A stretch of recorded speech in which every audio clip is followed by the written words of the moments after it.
యేసే పరిష్కారము అనుదిన Bible study కార్యక్రమం ప్రేక్షకులందరికీ యేసుక్రీస్తు వారి సర్వశ్రేష్ఠ నామమున వందనాలు. ప్రభువునందు ప్రియ దేవుని బిడ్డలారా, నేటి దినం డాక్టర్ కారుపాటి శ్యామ్ సాగర్ గారి ద్వారా బైబిల్ స్టడీలోని వాక్య ధ్యానమును సమూయేలు మొదటి గ్రంథము నుండి ధ్యానం చేసుకుందాము.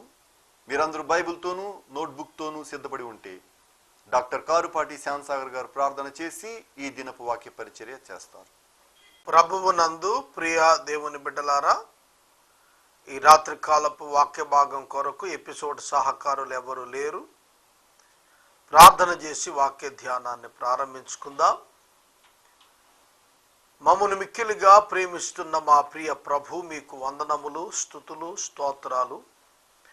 ఈ రాత్రి మీ పాదాల చెంత మీకు కృతజ్ఞత చెల్లిస్తున్నాం. ప్రాముఖ్యంగా ఎపిసోడ్ సహకారులను అనుగ్రహించమని వేడుకుంటున్నాం. ఈ రాత్రి వాక్య ధ్యానం మా కొరకు దీవించండి. యేసుక్రీస్తు ప్రభు వారి పేరిట ప్రార్థన చేస్తున్నాము తండ్రి, ఆమెన్. ప్రభువునందు ప్రియ దేవుని బిడ్డలారా, దయచేసి మీ పరిశుద్ధ బైబిల్ గ్రంథాన్ని తెరవండి. సమూయేలు మొదటి గ్రంథము 2వ అధ్యాయము 27వ వచనము నుండి వాక్యాన్ని గమనించండి. సమూయేలు మొదటి గ్రంథము 2వ అధ్యాయం 27వ వచనం. ఈ అధ్యాయము ముగింపు వరకు కూడా దేవుడైన యెహోవా ఒక దైవజనుని చేత ఏలీ కుటుంబానికి హెచ్చరిక పంపించారు. జరగబోయేటువంటి విషయాన్ని గురించి తెలియచేశారు. మరియు అనేక ఆత్మీయ పాఠాలు ఈ వచనాల్లో మన కొరకు వ్రాయబడ్డాయి. అంతటా దైవజనుడు ఒకడు ఏలీ నొద్దకు వచ్చి ఇట్లు అనెను. ఏలీ ప్రధాన యాజకుడు, 7వ వాడు, అహరోను మొదలుకుని 7వ వాడు. అతని కుమారులు హోఫ్ని, ఫినెహాసులు యాజకులు. దైవజనుడు ఒకడు అనే పదం లేవీయునే సూచిస్తోంది. ఆ దినాల్లో దేవుని యొక్క ప్రజలుగా, దేవుని యొద్ద ప్రజల పక్షంగా బలులను, అర్పణలను ఇచ్చు వ్యక్తులుగా నిలిచిన దైవ జనులు లేవీయులే. ఒక దైవజనుడు ఏలీతో మాట్లాడుతున్నాడు. ఆనాటి పరిస్థితులు మీరు గమనిస్తే ఏలీ కుమారులు హోఫ్ని, ఫినెహాసులు భయంకరులుగా ఉన్నారు. పాప భూయిష్ట జీవితాన్ని కలిగి ఉన్నారు. ఏలీ వృద్ధుడైపోయాడు, భారీకాయుడు. కుమారులను బహుగా ప్రేమించాడు, కుమారులను ఖండించలేకపోయాడు, వారిని మందలించలేక ఉన్న స్థితిలో ఉన్నాడు. ఆ కుమారులైతే దేవుని యొక్క హోమము విషయములో అక్రమం చేస్తూ వచ్చారు. ప్రజలు పాపం చేయటానికి వారు కారకులయ్యారు. వారు కూడా పాపం చేస్తూ వచ్చారు. అందువలన దేవుడు వారిని కొట్టివేయటానికి నిశ్చయించుకున్నాడు.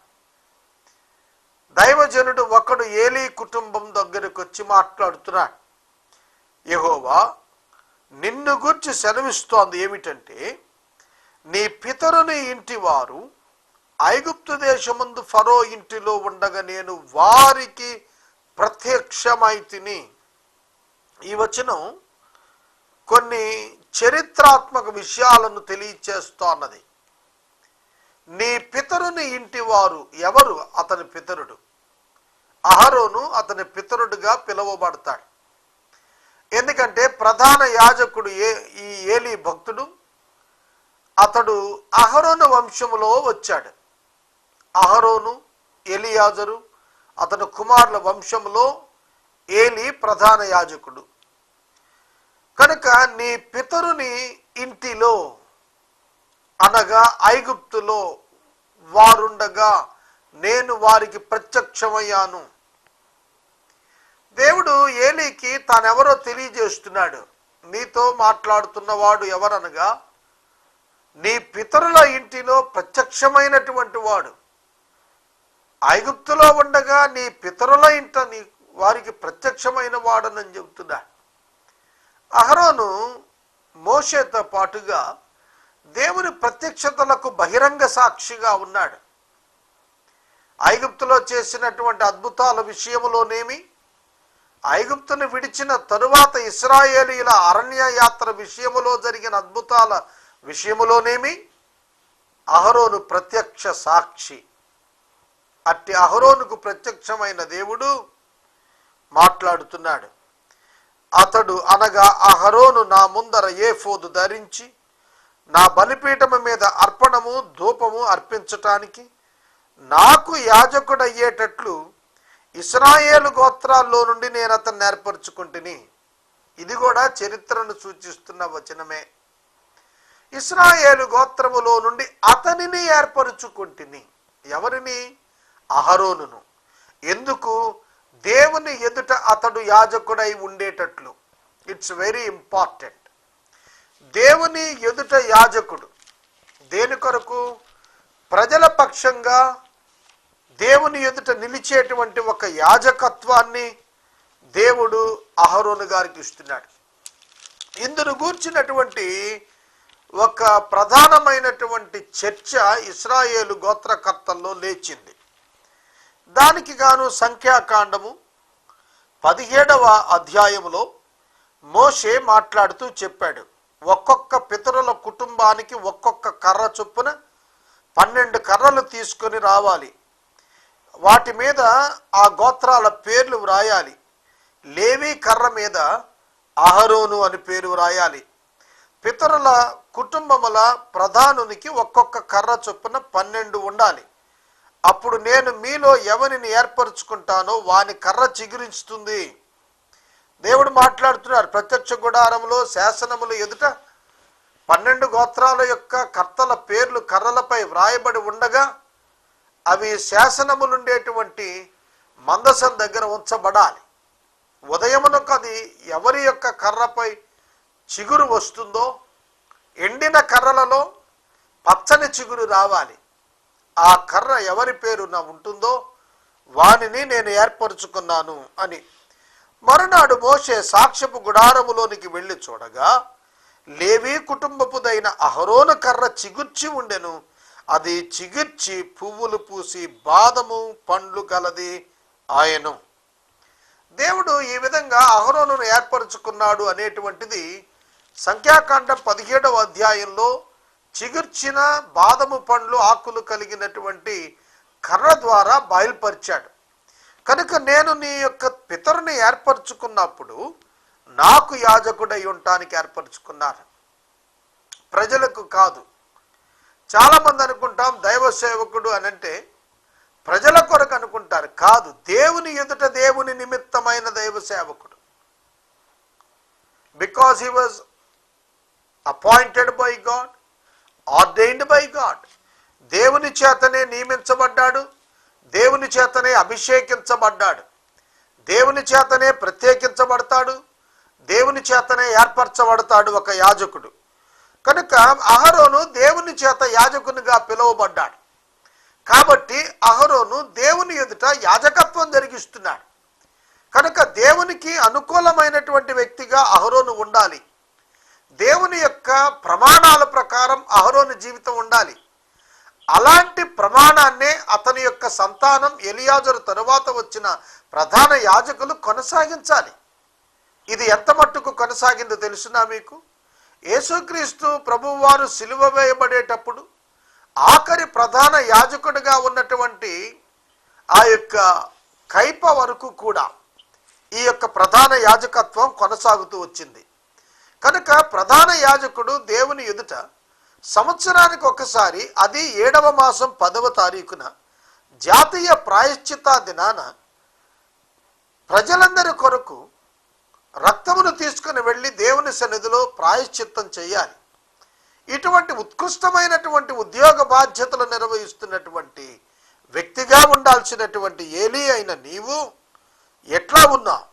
నా నివాసమును నేను నిర్ణయించినటువంటి బలి నైవేద్యాన్ని మీరు తృణీకరిస్తున్నారు. ఎలా గ్రహిస్తున్నారా?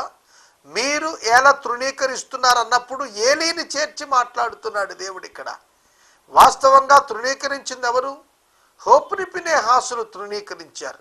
కానీ ఏలీని కూడా కలుపుకొని, ఏలీ నీవు కూడా తృణీకరించిన వారిలో ఉన్నావు అంటున్నాడు దేవుడు. ఎందుకని? యాజకులను ఖండించాల్సినటువంటి బాధ్యత ప్రధాన యాజకునిదే. ప్రధాన యాజకుడు whole and soul at the temple of God, దేవుని యొక్క మందిరం దగ్గర తానే సమస్తమై ఉండి నడిపించాల్సినటువంటి వాడు ప్రధాన యాజకుడు. అందుకనే మోరల్ రెస్పాన్సిబిలిటీ ఏలీదైనట్లుగా ఇక్కడ మనం చూస్తున్నాం. చూడండి, మిమ్మును క్రొవ్వబెట్టుటకును నా జనులకు ఇశ్రాయేలు చేయు నైవేద్యములలో శ్రేష్ఠ భాగాలు పట్టుకుంటూ నాకంటే నీ కుమారులను నీవు గొప్ప చేస్తున్నావు. It's very dangerous statement. నాకంటే నీవు నీ కుమారులను గొప్ప చేస్తున్నావు. ఇది ప్రమాదకరమైనటువంటి పదం, ప్రమాదకరమైనటువంటి వచనం. సహోదరుడా, సహోదరి, ఈ రాత్రి నేను మనవి చేస్తున్నాను, నీవు దేవుని కంటే నీ బిడ్డలకు, దేవుని కంటే నీకు స్వయంగా, దేవుని కంటే నీ భార్యకు, దేవుని కంటే నీ సమాజానికి, దేనికి నీవు ప్రాధాన్యత ఇచ్చినా అది పాపముగా ఎంచబడుతుంది. ఆదికాండము గ్రంథం 3వ అధ్యాయంలో మనం చూశాం. ఆదామును దేవుడు అడిగిన మాట ఏమిటి? పాపము చేసిన అనంతరం దేవుడు ప్రశ్నించిన మాట మీరు ఎరుగుదురు. నీవు నీ భార్య మాట విని నేను నీతో చెప్పినటువంటి, తినకూడదని చెప్పినటువంటి పండు నీవు తింటివి గనుక. భార్య మాట విన్నాడు ఆదాము, దేవుని మాట తృణీకరించాడు. సోదరుడా, సోదరి, దేవుని యొక్క పిల్లలముగా, దేవుని యొక్క సేవకులముగా దేవుని కంటే ఎవరిని నీ జీవితంలో గొప్ప చేయ వీలు లేదు. అదే రాస్తున్నాడు ఇక్కడ, నీవు నాకంటే నీ కుమారులను గొప్ప చేయ మొదలుపెట్టావు, గొప్ప చేయ మొదలుపెట్టావు.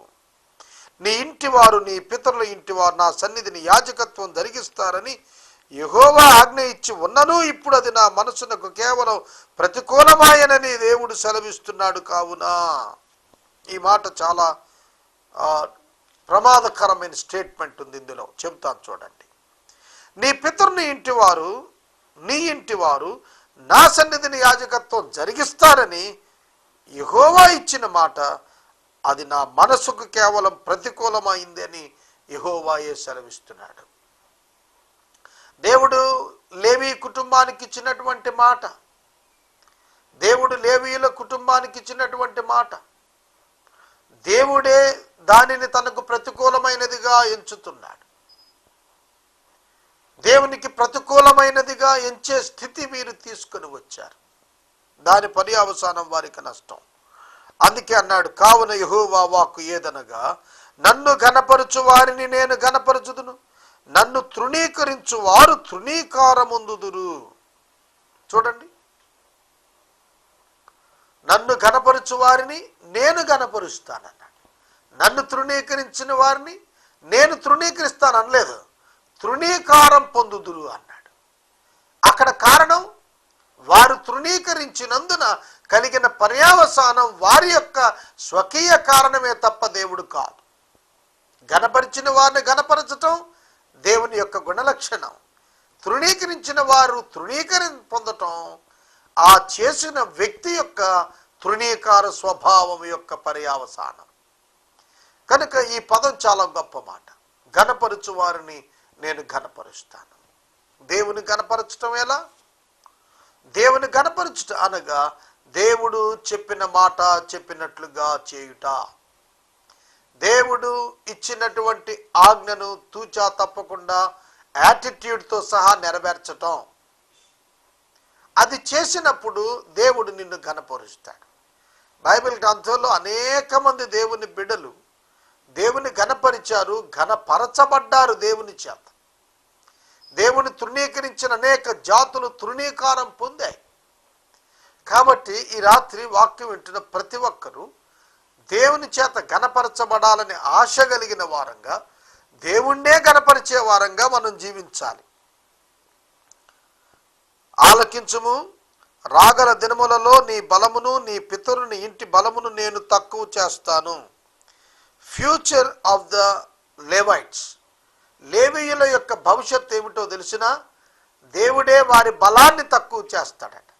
దేవుడు వారిని అణిచివేత కార్యక్రమం ప్రారంభిస్తున్నాడు. కారణం, వారు తమ వ్యక్తిగత పాపముల చేత తమ తర్వాత తరము వారు అణిచివేయబడేటట్లుగా తయారు చేసుకున్నారు.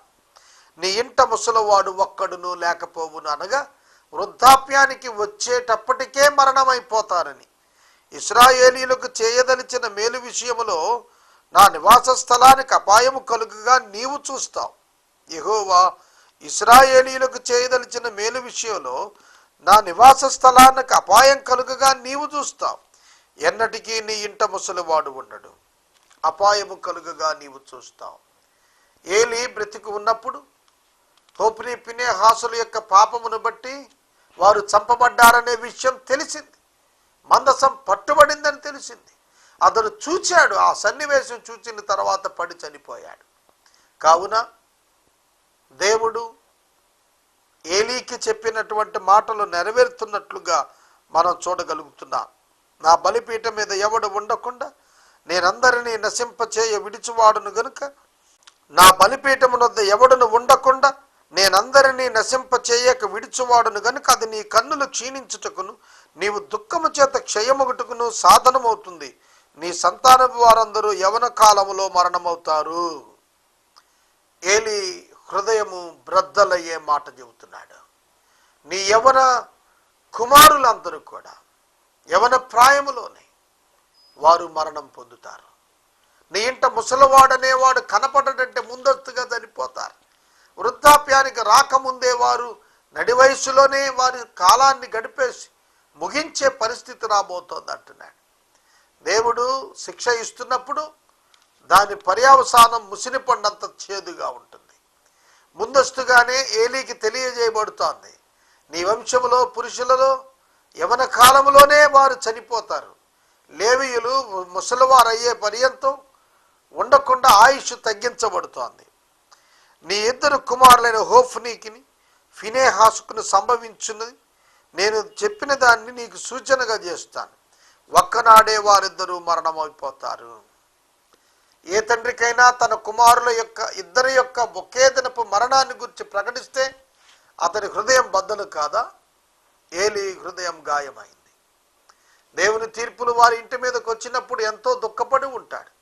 హోఫ్నీ ఫీనెహాసులను పాపం చేస్తున్నప్పుడు ఖండించని కారణంగా కలిగినటువంటి ఈ భయంకరమైన తీవ్రత వారి కుటుంబాన్ని కబళించడమే కాదు, చరిత్రలో హీనతను కలుగు చేసింది. తరువాత నమ్మకమైన ఒక యాజకుడిని నేను నియమిస్తానంటున్నాడు. ఆ నమ్మకమైన యాజకుడు భక్తుడైన సమూయేలే. సోదరుడా, సోదరి, దేవుడు ఇచ్చినటువంటి ఆధిపత్యం, యాజకత్వం ఎవరైతే నిర్వీర్యం చేసుకొని పాడు చేసుకుంటారో వారి నుండి వారి యాజకత్వం తొలగించబడుతోంది. వారి స్థానంలో నూతన యాజకుడు ప్రవేశించబోతున్నాడు. ప్రకటన గ్రంథంలో చాలా తేటగా మొట్టమొదటి సంఘానికి రాస్తున్నప్పుడు నీ దీపస్తంభము నీ యొద్ద నుండి నేను తొలగిస్తానన్నాడు. దీపస్తంభము సంఘంగా చెప్పబడింది. సేవకుడు సంఘాన్ని ప్రేమించకపోతే సంఘం అతని యొద్ద నుండి తొలగిపోతుంది. ఇది ప్రాథమికంగా కాపరులు నేర్చుకోవలసిన సత్యం. అలాగే ఆనాడు ప్రధాన యాజకుడు, యాజకుడైన వాడు దేవుని బిడ్డల పక్షంగా చేయవలసిన ధర్మం చేయకపోతే, వారు దేవుని నుండి దూరంగా వెళ్ళిపోతే దాని పర్యవసానం వారికే కనిపిస్తుంది. ఇంకొకరు వారి స్థానంలో నాయకులుగా, యాజకులుగా వస్తారు. అతడు నా యోచనను బట్టి నాకు అనుకూలముగా యాజకత్వం జరిగిస్తాడు. ఇది ప్రధానమైనటువంటిది. నేను నా వ్యక్తిగత జీవితంలో దీనిని అనుదినం అప్లై చేస్తాను, అనుదినం ఆలోచన చేస్తాను. నా యోచన, నా ఆలోచన దేవునికి అనుకూలమా? నా ఆలోచన, నా ఊహ, నా తలంపులు, నా క్రియలు, నా ఉద్దేశాలు దేవుని ఎదుట నిలబెట్టినప్పుడు అవి పరిశుద్ధముగా ఉంటాయా? అవి హీనపరిచేవిగా ఉంటాయా? నిత్యం పరిశీలనే. అనుదినం పరిశీలించుకోవాలి, అనుక్షణం పరిశీలించుకోవాలి. మనము పాపములో పుట్టిన వారము. మనము పాప స్వభావాన్ని శరీరమున కలిగి జీవిస్తున్నాం కనుక మనం దేవునికి వ్యతిరేకంగా తిరిగే ప్రమాదం ఉంది. రోమాపత్రిక 12వ అధ్యాయంలో చెబుతాడు. ఆయనకు అనుకూలమైనటువంటి సజీవ యాగమైనటువంటి వారంగా మనం తయారవ్వాలని, దేవుని చిత్తం జరిగించే వారంగా మారాలని. కనుక హోప్రీ ఫినెహాసుల తర్వాత వచ్చేటువంటి ఒక ప్రధాన యాజకుడు యవనస్తుడైనటువంటి సమూయేలు గారు దేవుని చిత్తం ప్రకారం, దేవుని యోచన ప్రకారం, దేవునికి అనుకూలంగా యాజకత్వం జరిగిస్తాడని దేవుడు సాక్ష్యం చెబుతున్నాడు. అతనికి నేను నమ్మకమైన సంతానం పుట్టిస్తా, అతడు నా అభిషక్తుని సన్నిధికి ఎప్పటికీ యాజకత్వం జరిగిస్తాడు. అయితే నీ ఇంటి వారిలో శేషించిన వారు ఒక వెండి రూకనైనను రొట్టె ముక్కనైనను సంపాదించుకొనవలని అతను యుద్ధకు వచ్చి దండము పెట్టి, నేను రొట్టె ముక్క తినేటట్లు దయచేసి యాజకుల ఉద్యోగములలో ఒకదాని యందు నన్ను ఉంచుమని వేడుకుందరు. గ్రహించండి, ప్రధాన యాజకత్వానికి వచ్చినటువంటి కుటుంబాల్లో యాజకులుగా నియమించబడినటువంటి ఏలీ కుమారుల యొక్క సంతానపు కుటుంబాలలో వాస్తవంగా వారే యాజకులుగా ఉండవలసిన వారై ఉండగా, వారట దేవుని సేవకుడైన సమూయేలు యొద్దకు వచ్చి చేతులు దండము పెట్టి, అయ్యా మమ్ములను ఎక్కడో ఒక చోట పనికి నియమించమయ్యా అని బ్రతిమలాడుకునే పరిస్థితి వస్తుందా యాజకుని దగ్గర అన్నాడు. తాము పోగొట్టుకోవటమే కాకుండా తమ బిడ్డల యొక్క నాయకత్వపు విషయంలో కూడా భ్రష్టత్వాన్ని కలిగించిన వారుగా అయిపోతారని దేవుడు వారికి హెచ్చరికతో కూడిన తీర్పును తెలియజేస్తూ వచ్చాడు. ఒక ఉద్యోగం మాకు దయచేయమని చెప్పి యాజకుల యొక్క పిల్లలు సమూయేలు దగ్గరికి వచ్చి బ్రతిమలాడుకునే దురవస్థలోనికి వారు దిగాల్సి వస్తుందని దేవుని యొక్క వాక్యం తెలియజేస్తోంది. ఇక్కడ 27వ వచనం నుండి 36వ వచనం వరకు ఉన్నటువంటి వాక్య భాగంలో మనం గ్రహించిన మాటలు ఏమిటి? దేవునికి ప్రతికూలమైనటువంటి జీవితం ప్రమాదకరమైనటువంటిది. దేవునికి మహిమ తీసుకురావలసినటువంటి బిడ్డలు దేవునికి అవమానాన్ని తీసుకొచ్చినప్పుడు వ్యక్తిగతంగా దేవుని యొక్క ఉగ్రతకు వారు స్వయంగా గురి కావాల్సి వస్తుందనేది మనం ప్రధానంగా నేర్చుకోవాలి. అంతేకాకుండా నమ్మకమైనటువంటి వారుగా జీవించినప్పుడు అధికారములోనికి హెచ్చించబడతారనేది ఇందులో మనకు తెలియజేయబడుతూ వచ్చింది. దేవుని ఎదుట యాజకత్వం జరిగించాలనేది నేర్పించబడుతూ ఉన్నాం. ఈ రోజున మనం క్రైస్తవులం, క్రీస్తు బిడ్డలం, లోకంలో జీవిస్తున్న మనం దేవుని ఎదుట దేవుని పనివారంగా జీవిస్తున్నామనేటువంటి ఆకాంక్ష మన జీవితాల్లో కావాలి. అంతేకాదు దేవునికి లెక్క అప్పగించవలసిన వారమనేటువంటి ధన్యకరమైన స్థితిలో జీవించడానికి మనము తీర్మానము కలిగి ఉండాలి. ఇక 3వ అధ్యాయానికి వచ్చినట్లయితే ఏలీ ఎదుట బాలుడైన సమూయేలు ఆ పరిచర్య చేస్తూ ఉండగా దేవుని యొక్క వాక్కు ప్రత్యక్షము అవుట అరుదైపోయిన దినాలలో యెహోవా వాక్కు అక్కడ ప్రత్యక్షపడటం, తటస్థం అవటం, వినిపించటం జరిగిన సన్నివేశం ఈ అధ్యాయంలో ప్రారంభిస్తున్నాడు. కాల్ ఆఫ్ శామ్యూయల్, సమూయేలును దేవుడు పిలిచిన విధానం. ఏలీ దానిని గుర్తుపట్టాడు. దేవుడు అతనికి సమూయేలు ద్వారా బయలుపరిచినది సమస్తం కూడా ఏలీ తెలుసుకోవటం ఈ 3వ అధ్యాయంలో మనకు కనిపిస్తుంది. అంతేకాదు 4వ అధ్యాయానికి వచ్చేటప్పటికి ఏలీ యొక్క కుమారుల యొక్క మరణం కనిపిస్తుంది. కనుక ఈ విషయాలన్నీ కూడా వరుసగా మనం చూస్తున్నప్పుడు దేవుని పిల్లలు బహు జాగ్రత్త గలవారై దేవుని చిత్తాన్ని నెరవేర్చేవారుగా జీవించాలి. బాలుడైన సమూయేలు ఏలీ ఎదుట యెహోవాకు పరిచర్య చేయుచూ ఉండెను.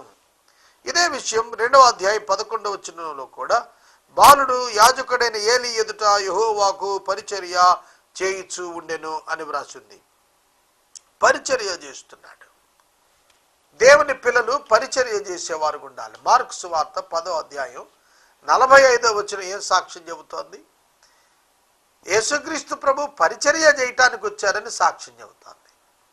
కనుక పరిచర్య క్రైస్తవునికి విద్యుద్ధర్మం. ఆ దినాల్లో యెహోవా వాక్కు ప్రత్యక్షం అవటం అరుదు. ప్రత్యక్షం తరచుగా తటస్థించుట జరగటం లేదు.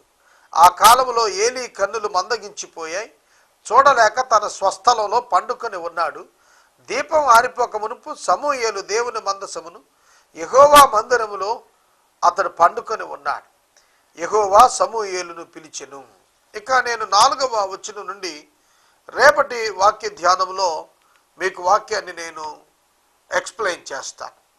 ఎందుకంటే ఈ దినం మనం చూచిన ఈ వాక్య భాగము రేర్ కండిషన్స్లో, అరుదైనటువంటి పరిస్థితుల మధ్య, దేవుని వాక్కు దొరకని పరిస్థితుల మధ్య దేవుడు అతన్ని పిలుస్తున్నాడు. దేవుడు ఒక నూతన కార్యం ప్రారంభిస్తున్నాడు. ఆ కార్యము ఉన్నతమైనటువంటి యాజకత్వం కొరకు, ఉన్నతమైనటువంటి న్యాయాధిపతి తత్వం కొరకు, ఉన్నతమైనటువంటి దీర్ఘదర్శిగా ఉండటం కొరకు, ఉన్నతమైనటువంటి ప్రవక్త ప్రారంభంగా ఉండటం కొరకు ఒక ప్రత్యేకమైన కార్యాన్ని దేవుడు చేయనై ఉన్నాడు. ఈ రాత్రి కాలము ఎపిసోడ్ సహకారులు లేరు, ఎపిసోడ్ సహకారులు కావాలనని ప్రభు పేరిట నేను మనవి చేస్తున్నాను. అలాగే యేసే పరిష్కారం కార్యక్రమం ప్రతి అవసరం తీర్చబడినట్లు ప్రార్థిద్దాం. మనము ఇంతవరకు డాక్టర్ కారుపాటి శ్యామ్సాగర్ గారి ద్వారా బైబిల్ స్టడీలోని వాక్య ధ్యానమును సమూయేలు మొదటి గ్రంథము నుండి ధ్యానం చేసుకున్నాము. ఈ కార్యక్రమం ద్వారా మీరు పొందుకొనుచున్న ఆత్మీయ మేలులు ఒక ఉత్తరం ద్వారా మాకు తెలియచేయండి. ఈ ప్రార్థనా మనవులు మాకు తెలియచేస్తే యేసే పరిష్కారం కార్యాలయంలో ఏర్పాటు చేసిన ప్రత్యేక ప్రార్థనా శిబిరంలో మీ కొరకు ప్రార్థిస్తాం. మీ కుటుంబ పక్షముగా ఒక ఎపిసోడ్ ప్రసారం చేయాలనుకున్నారు మాకు తెలియచేస్తే మా సిబ్బంది మీ గృహాలను దర్శిస్తారు. ముగింపు ప్రార్థన ఆశీర్వాదాలతో ఈ కార్యక్రమాన్ని ముగించుకుందాం.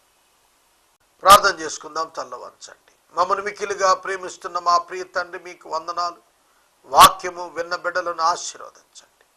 వాక్యం చేత మాకు ఇచ్చిన కొద్ది హెచ్చరికలకై వందనాలు. మేము నీ ఎదుట పరిచారకులమని గుర్తిరిగి నమ్మకము గుండుటకు మమ్మలను నిలువబెట్టుము. మీ రక్తం చేత మా హృదయములను శుద్ధి చేసి పరిశుద్ధులనుగా చేయము. యేసు ప్రభు పేరిట అడుగుచున్నాము తండ్రి, ఆమేన్. తండ్రి అయిన దేవుని ప్రేమ, కుమారుడైన యేసుక్రీస్తు వారి యొక్క కృప, పరిశుద్ధాత్మ దేవుని యొక్క అన్యోన్య సహవాసం సదా మనకు తోడై ఉండును గాక. ఆమేన్.